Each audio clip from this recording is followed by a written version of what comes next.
Boa noite a todos. Estamos aqui para mais uma aula de cirurgia geral do nosso inventário de formação das residências médicas. Essa é uma iniciativa da Clínica Cirúrgica Trauma One, em parceria com alguns serviços de residência. Hoje o tema, nós iremos discutir a respeito de trauma, que é o foco da nossa aula de hoje, que teremos um tema bastante relevante, não apenas para se discutir sobre trauma, né? Mas, de forma geral, é um tema abordado, inclusive, em outros aspectos que possam dizer, né, do paciente instável. O capítulo sobre choque do ATLS, ele vem sendo discutido a cada ano e a cada momento com grandes mudanças. Afinal de contas, entende-se que a ressuscitação do paciente chocado ela é de grande importância, não somente na repercussão do primeiro atendimento, mas também nas ações futuras, onde a gente possa, eventualmente, ter que nos deparar com desafios ou situações complexas no ápice da resposta inflamatória do paciente, no momento em que se discuta as medidas, né, que possam ser tomadas, o tratamento conservador e assim por diante. Então, hoje a gente vai ter a possibilidade de discutir 3 artigos, né, o primeiro capítulo do TLS, depois teremos aí a participação de 2 residentes. Hoje, infelizmente, o Breno não conseguiu abrir o artigo dele e o acadêmico desmarcou a aula de última hora, mas não vai comprometer em absolutamente nada as nossas discussões. Nós temos agora como primeiro apresentador da noite o Davi, que vai falar a respeito do capítulo do ATLS. Você escuta, Davi? Boa noite, doutor Igor. Escuta aí? Vamos lá? Tá, só deixa eu compartilhar a tela. Só lembrando de mandar para mim todas os prints das telas para a gente começar a divulgar, tá ok? Tá bom.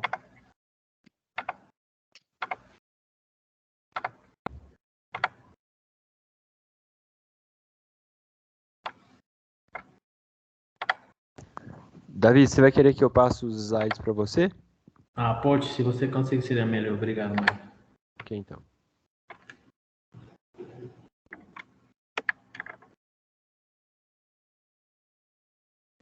Vocês estão conseguindo ver a tela?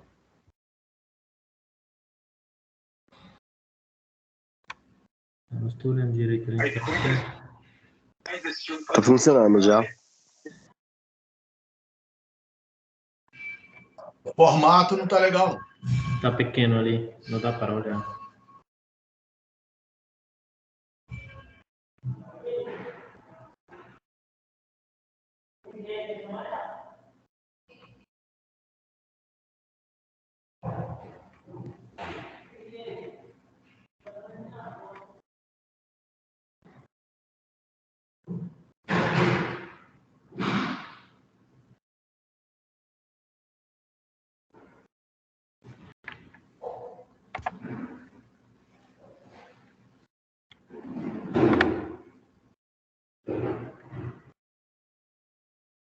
Sim. Parece até meio ruim.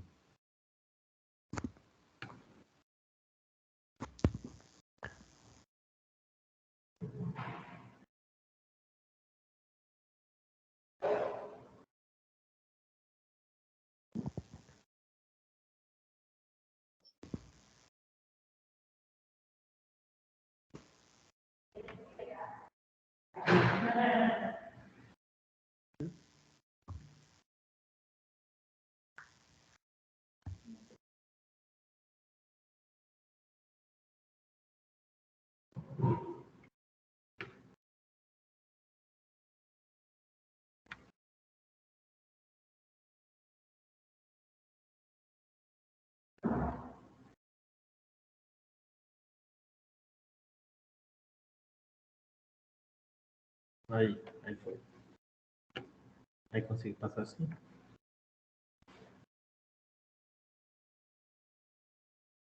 Acredito que agora a tela tá maior aí. Aí tá bom, sim. Pode ir falando que eu vou passando, Davi. Valeu, obrigado. Boa noite a todos. Meu nome é David Rodrigues, sou heredor da cirurgia geral do Hospital de São Francisco. Eu fui responsável por fazer a aula do choque da TLS, mantendo as aulas de educação continuada, na aula número 8, né?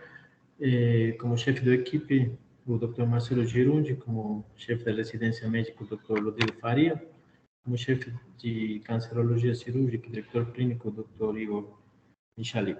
Pode passar, por favor.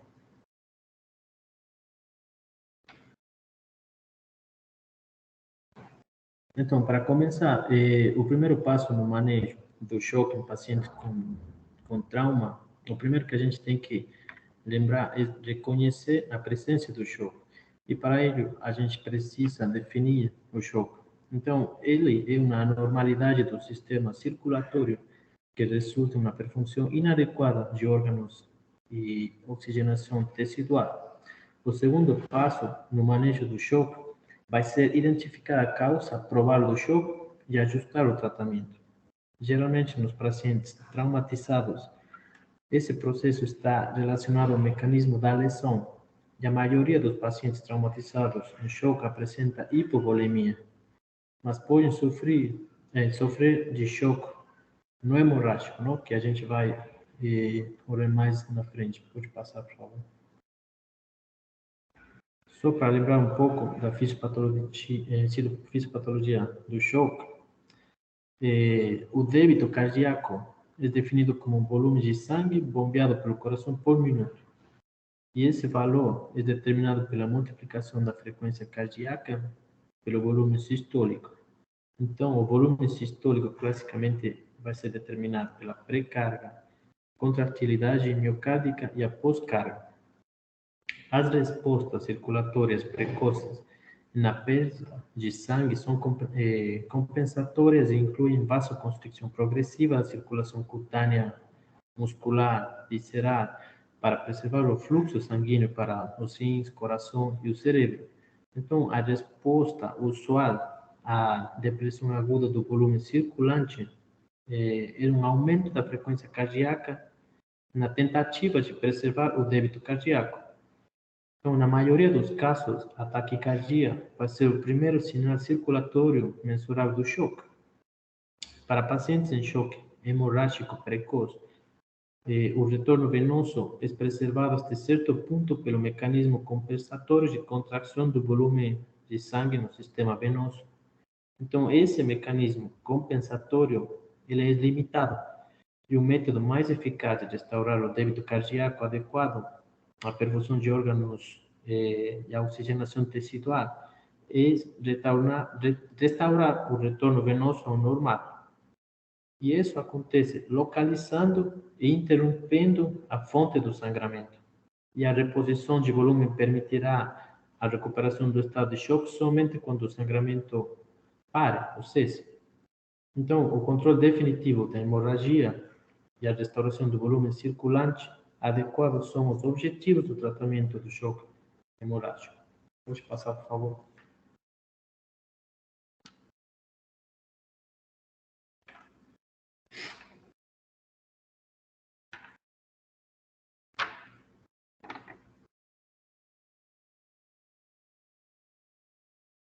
Está me ouvindo? Passa de mais um, Davi.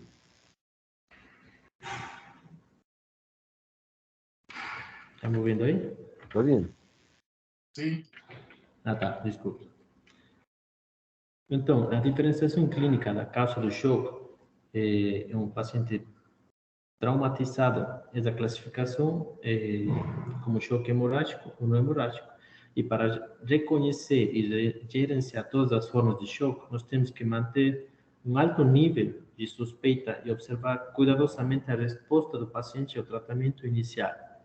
Seguinte. Das causas do choque não hemorrágico, temos algumas delas.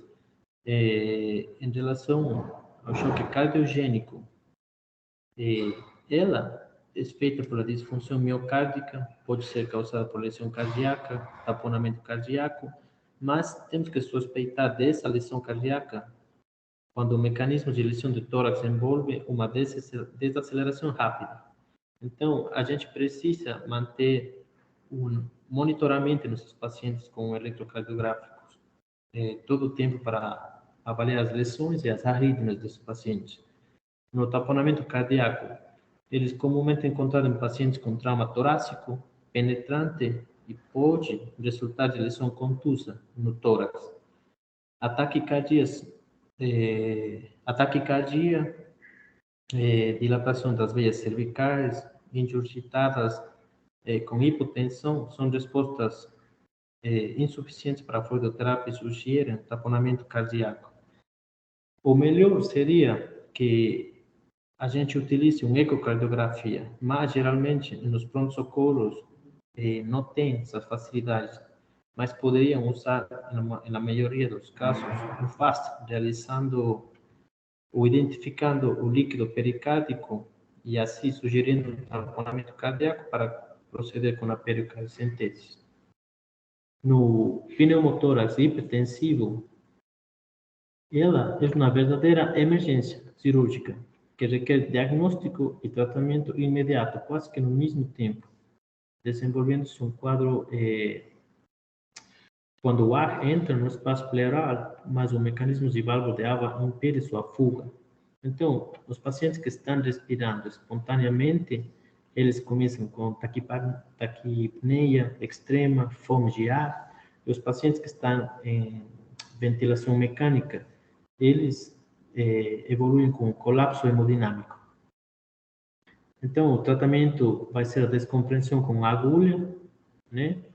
Que isso vai aliviar temporariamente, e depois a gente coloca um dreno torácico usando uma técnica estéril. O choque neurogênico, esse vai se apresentar classicamente com uma hipotensão, sem taquicardia, ou vasoconstrição cutânea. E o choque séptico, que ele é um pouco mais estranho, não é muito comum, ele é devido a uma infecção imediata após uma lesão, né? Geralmente ocorre com pacientes com lesões abdominais, penetrantes, com contaminação da cavidade peritoneal, que demoraram em acudir para o pronto-socorro. Pode passar, por favor. E o choque hemorrágico? Falamos que a hemorragia é uma causa mais comum de choque após a lesão, e praticamente todos os pacientes com múltiplas lesões apresentam algum grau de hipovolemia. Mas o foco principal que a gente tem que se concentrar é identificar e interromper a hemorragia prontamente. E as fontes de perda de sangue potencial, eles são no tórax, abdômen, pelve, retroperitônio e extremidades de sangramento externo. Então, a gente precisa ajuda como o raio-x de tórax, de pelve, uma avaliação abdominal com FAST, ou lavagem peritoneal diagnóstica, cateterismos vesicais que podem ser necessários para determinar fontes de perda de sangue. Seguinte, por favor. Aqui temos uma tabela das classes de choque. Só para lembrar que a hemorragia é uma perda aguda do volume da sangue circulante, e o volume normal de sangue no adulto é aproximadamente 7% do peso. Então, como um exemplo, paciente de 70 quilos vai ter 5 litros aproximadamente dele, né? A hemorragia classe 1, ele é exemplificado pela condição de um indivíduo que doa uma unidade de sangue, por exemplo. A perda de volume de sangue vai ser menor que 15% e não apresenta alterações que sejam mensuráveis. Na classe 2, ela é uma hemorragia não complicada para precisar de ressuscitação com fluido cristalóide, mas a perda de volume sanguíneo já aumenta de 15% a 30%. E os sintomas apresentam taquicardia, taquipneia, diminuição da pressão do pulso, e no sistema nervoso central eles começam com ansiedade, medo, né? A classe 3, ele é um estádio hemorrágico complicado, no qual é necessário pelo menos infusão de cristalóides e talvez reposição de sangue. A perda de volume sanguíneo ela vai de 31% a 40%, e os sinais clássicos de perfusão inadequada, incluindo taquicardia, taquipneia acentuadas, alterações significativas no estado mental e queda mensurável da pressão arterial sistólica. E na hemorragia classe 4, ela é considerada um evento pré-terminal, a menos que medidas agressivas sejam tomadas. O paciente morrerá em poucos minutos. A transfusão de sangue tem que ser feita na hora por uma perda de volume sanguíneo de mais de 40%. Os sintomas incluem taquicardia acentuada, diminuição significativa da pressão arterial, o pulso estreito, pressão arterial diastólica não mensurável, débito urinário insignificante e o estado mental marcadamente deprimido e a pele fria. Então, é perigoso esperar até que o paciente traumatizado se encaixe em uma classificação fisiológica precisa de choque antes de iniciar a restauração de volume apropriada. Então, é preciso iniciar o controle da hemorragia, a ressuscitação volêmica balanceada quando os primeiros sinais dos sintomas de perda de sangue foram aparentes ou suspeitos, não enquanto a pressão arterial estiver caindo ou ausente. Seguinte.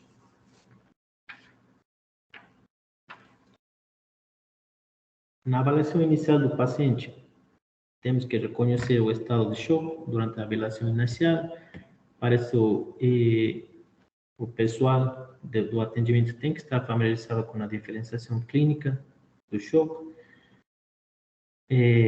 Como eu falei, confiar apenas na pressão arterial sistólica não adianta, já que pelos mecanismos compensatórios pode impedir uma queda mensurável da pressão sistólica de 30% do volume.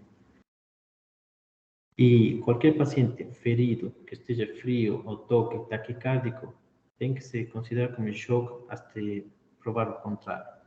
Seguinte.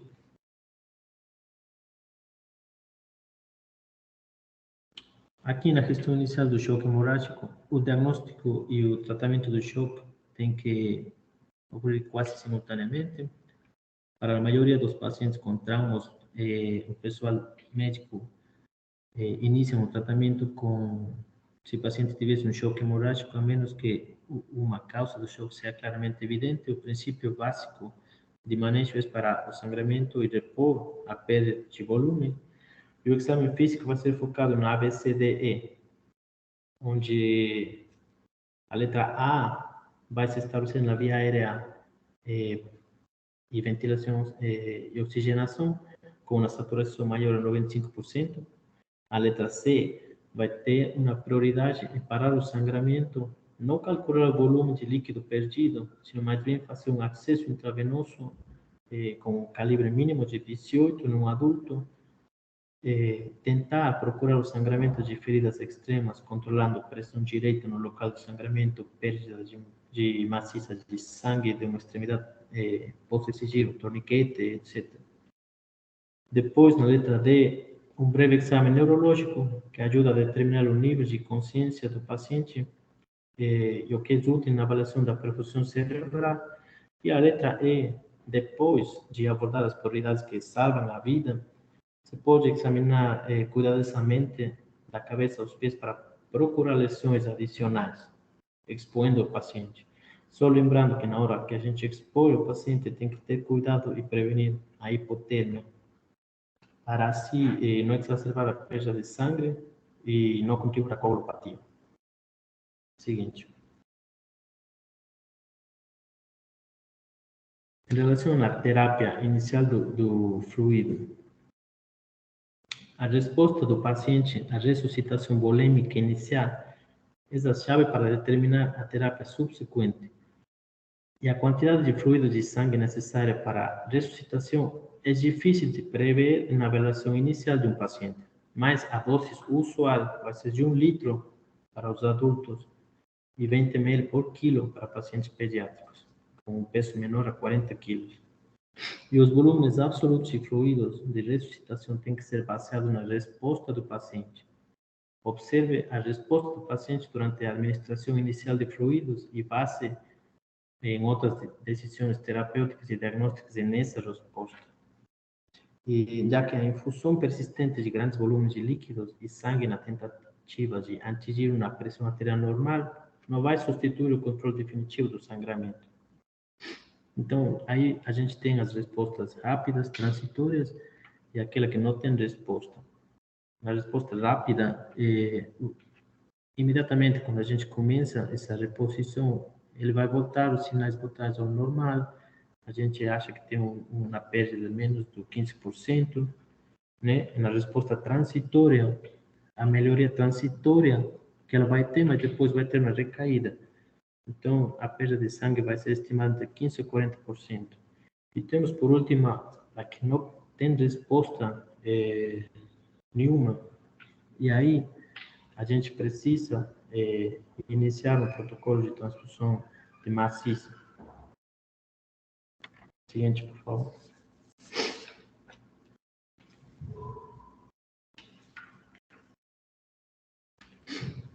Em relação na decisão de iniciar a transfusão sanguínea, ela vai ser baseada na resposta do paciente, já que o principal objetivo da transfusão de sangue é restaurar a capacidade de transporte de oxígeno do volume intravascular.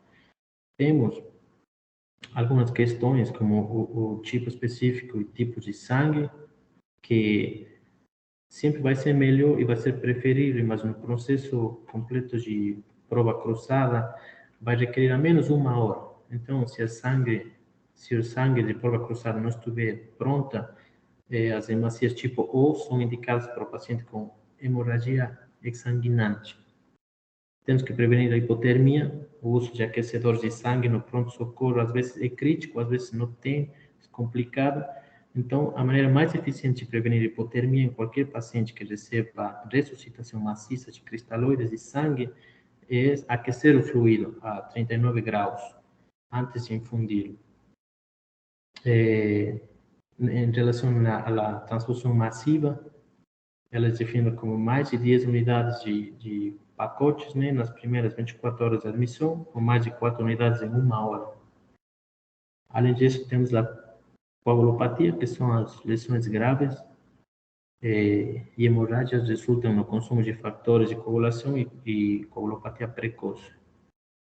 Tal coagulopatia está presente até 30% dos pacientes gravemente feridos na admissão, na ausência de uso de anticoagulantes pré-existentes. Seguinte. Então, por último, de avaliar a resposta do paciente e evitar as complicações, o mais importante, a reposição volêmica inadequada e a complicação mais comum do choque hemorrágico.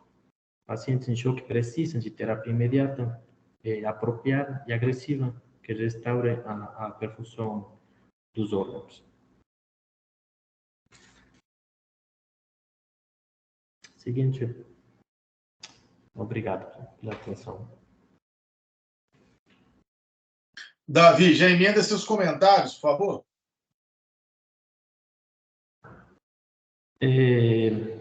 Eu acho, doutor, que esse tema aqui é uma das situações mais difíceis, desafiadoras que uma equipe de trauma pode ter, já que tem que lidar com uma vítima de trauma que já é um estado de choque profundo.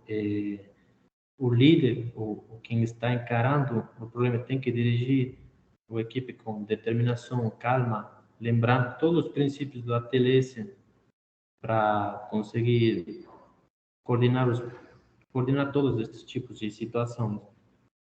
E além de que as decisões sobre cirurgia ou transfusão têm que ser tomadas o mais rápido possível, quando às vezes nos diferentes serviços não tem disponibilidade.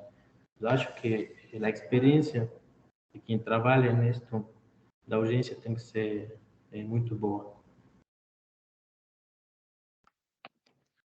Bom, eu gostaria de agradecer ao Davi antes de tudo, né? Assim, sempre o capítulo ATLS é uma opção complexa para a gente poder levar adiante a nossa compreensão. O choque é um desafio que a gente deve pensar que, por exemplo, em 2009, quando eu entrei na residência de cirurgia geral do Hospital Regional de Betim, nós tínhamos com protocolo que o paciente que já se apresentasse com sinais e sintomas de choque na cena receberia, por exemplo, algo próximo a 6 litros de cristalóide. Hoje a gente sabe que isso é um absurdo, porque a própria condição da reação inflamatória a esse processo, né, e a remite traumática, eles vão acabar se confundindo, vão acabar se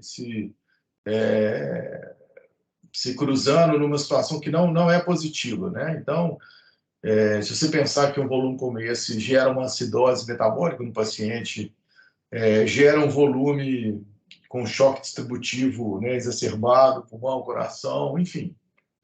E aí, com o tempo, hoje em dia, a gente pensa na situação da possibilidade de uma hipotensão permissiva, da possibilidade da situação assertiva do cristalóide ser usado, enfim. Então, acho que essa discussão ela vai existir por muito tempo, né? Eu esqueci, eu confesso para vocês, mas nós tínhamos no passado um brasileiro que tinha vários estudos bem legais a respeito do tema, né? O Dr. Raul Coimbra, e que ele falava a respeito da ressuscitação polêmica, dos melhores motivos e motivadores. E a gente sabe que hoje, né, uma hemotransfusão maciça, por exemplo, também ela é prejuízo para o paciente, mas é uma questão de vida ou morte. Então, a gente pensa que é o seguinte, por que o choque está no terceiro capítulo da TLS? Porque a gente avalia na letra C. Né? E na letra C, a gente tem que ter